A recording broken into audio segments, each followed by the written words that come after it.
যারা উইন করেন হয়তো গ্রিন কার্ড পেয়ে আবার হোম কান্ট্রিতে ভিজিট করতে যান, এক্ষেত্রে কি তাদের কোনো সমস্যা হবে কিনা? হ্যাঁ, এটা অনেকে হয়তো বা জানেন না। আপনি হঠাৎ করে অ্যাসাইলাম উইন করলেন, you get the green card within 1 year, সাথে সাথে আপনি দেশে চলে গেলেন। তো যখন সিটিজেনশিপের জন্য যখন অ্যাপ্লাই করা হয়, ইট মাইট বি এন ইস্যু।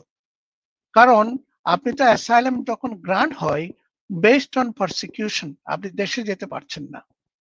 তাইলে আপনি গ্রান্ট হওয়ার পরে 1 বছরের মধ্যে there is no persecution unless change in circumstances, means country condition যদি চেঞ্জ হয়, that's okay, you can justify it. But আপনি যদি কোনো চেঞ্জ না হয় কান্ট্রি কন্ডিশন, কোনো জাস্টিফিকেশনই দিতে পারলেন না, তাহলে সিটিজেনশিপের মাইট বি অ্যান ইস্যু।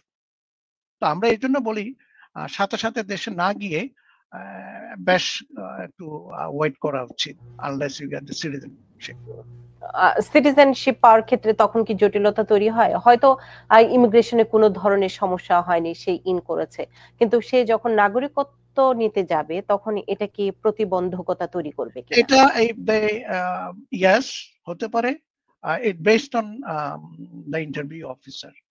তারা যদি ডিপলি ইনভেস্টিগেট করে, আপনার তো দিতেই হয় লাস্ট 5 ইয়ার্স আপনি কোনো দেশে ট্রাভেল করছেন কিনা। এখন 5 ইয়ার্স মানে আপনি তো অ্যাসাইলাম গ্রান্ট হওয়ার পরে you are eligible to file for citizenship within 5 years. এখন এর মধ্যে আপনি বাংলাদেশের সিটিজেন, আপনি সিটিজেনশিপ অ্যাসাইলাম গ্রান্ট হলো বেসড অন বাংলাদেশি পারসিকিউশন। এখন গ্রিন কার্ড হওয়ার পর আপনি কেমনে বাংলাদেশে যান, তাই না? তাহলে দেশ লজিক্যাল আপনি যদি চিন্তা করেন, আমি লর কথা বাদ দিলাম, any logical person would think তুমি যদি অ্যাপ্লাই করো অ্যাসাইলামের বাংলাদেশের পারসিকিউশনের উপরে, how you go that country, তাহলে তুমি মিথ্যা কথা বলছো এখানে অ্যাসাইলামের সময়। সো গুড মরাল ক্যারেক্টার নাই। সো সিটিজেনশিপের জন্য if you lied in anything in previously, so you don't have a good moral character. So ওই পয়েন্টে যদি ইচ্ছা করলে they can attack you on good moral character. তার মানে এই বিষয়টিও একটু সতর্ক থাকতে হবে। আরেকটি বিষয় আপনার কাছে আমি একটু জানতে চাই, ট্রাম্পের আমলে সবচেয়ে বেশি আতঙ্কে আছেন যারা এদেশে অনেকদিন ধরে আছেন কিন্তু কোনো স্ট্যাটাস নেই, হয়তো এসে আবেদন করেননি কিংবা আবেদন করেছিলেন সে কেসটি ডিনাই হয়ে গেছে কিংবা ডিপোর্টেশন। আমি দুই ভাবে আপনার কাছে এটি জানতে চাই যে কারো হয়তো ডিপোর্টেশন অর্ডার আছে, কারো হয়তো কোনো কিছুই নাই, তারা কখনো কোনো কিছু ক্লেমও করে নাই, কখনো কেসও করে নাই। তো প্রথমে আমি একটু জানতে চাই যারা এখানে আছেন কোনো ধরনের স্ট্যাটাস নেই, হয়তো এর আগে কখনো কোনো কেস ফাইলও করেনি, অ্যাসাইলাম আবেদন করেনি, হয়তো 10-15 বছর ধরে এদেশে আছেন কিংবা তারও চেয়ে বেশি, তাদের ক্ষেত্রে কোনো ধরনের আতঙ্ক কিংবা তাদের ক্ষেত্রে আপনি কি ধরনের পরামর্শ দিবেন? আপনার এই প্রশ্নটা উত্তর দেওয়ার আগে I want to go back. আমি যাদের খুবই ফার্স্ট প্রায়োরিটি ট্রাম্প অ্যাডমিনিস্ট্রেশনের, ফার্স্ট প্রায়োরিটি হবে অ্যাকর্ডিং টু রিপোর্ট, আমি আজকে যেটা পড়লাম, 660,000 recorded ICER docketed. They are either theft related crime, criminals, and any other crimes ওরা ইনভলভ ছিল, ওদের এই ফার্স্ট ডিপোর্ট করবে। This is their priority list number 1।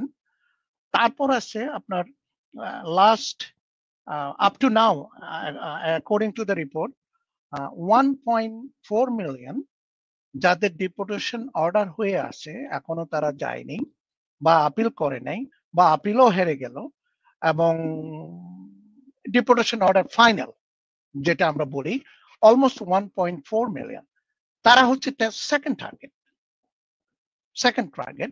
And the lastly হচ্ছে আপনি যারা বললেন এই কোনো রেকর্ডেই নাই, তারা তো কোনো সিস্টেমে নেই, they are not in the record. ওদের খুঁজে বের করা ভেরি ডিফিকাল্ট হবে, আনলেস যদি আপনার স্পট ইয়েতে যদি পড়ে যান ইনকোয়ারিতে, যেমন এমপ্লয়ারে অনেক সময় আয় যদি রেট দেয়, বাস স্টপে রেট দেয়, এরকম যদি হয়, নিউ ইয়র্কে তবু হয় নাই, কিন্তু সাবার্বে হয়, অন্যান্য স্টেটে হয়, এরকম যদি কোনো সময় রেডে পড়ে তাহলে তাদের জন্য রিস্ক। তো আমার মনে হয়, it's my according to my analysis, that আমি যেটা চিন্তা করি, মনে করি যাদের কোনো সিস্টেমেই নাই তাদের জন্য লেস রিস্কি। রিস্ক হচ্ছে 660,000 docketed with ICE criminals, minor crime, theft crime যারা আছে ওরা ফার্স্ট, দেন যাদের ডিপোর্টেশন অর্ডার হয়ে আছে এখনো কোনো ইয়ের মধ্যে নাই, কি বলে আপনার আপিল বলেন বা no other benefits, immigration benefits নাই, তারা হবে সেকেন্ড টার্গেট। তার মানে হচ্ছে এটি তো বলাই হয় যে যাদের একটু ক্রিমিনাল রেকর্ড আছে তাদের হচ্ছে রিস্ক সবচেয়ে বেশি ডিপোর্ট হওয়ার। আমরা আরেকটা ছোট্ট বিরতিতে যাই।